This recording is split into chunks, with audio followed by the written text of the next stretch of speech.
আর অন্যদিকে নজর রাখতেই হচ্ছে বিজেপি নেতার গাড়িতে তল্লাশি। বারাসাতে বিজেপি নেতার গাড়ি আটক করা হয় তল্লাশির পর।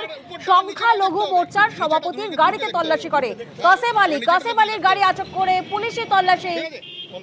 বিজেপি নেতার গাড়িতে তল্লাশি, যেখানে কাসেম আলীর গাড়ি আটক করে পুলিশি তল্লাশি হয়।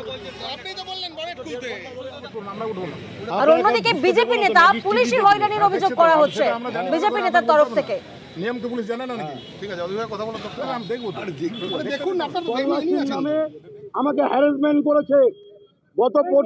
গতকাল শুভেন্দু অধিকারীর বাড়িতে হয়েছে, আমাদের নেতা শুভেন্দু অধিকারীর বাড়িতে। গতকাল রাত্রে হয়েছে হিরণ চট্টোপাধ্যায়ের আত্মসহায়কের বাড়িতে।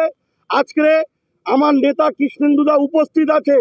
আমি সহ আমার গাড়ি আটকে রেখে 1.5 থেকে 2 ঘন্টা ধরে তল্লাশির নামে পুলিশ এই আচরণ করেছে। আমার কিছু পেল না, ওই তো ম্যাজিস্ট্রেট বললো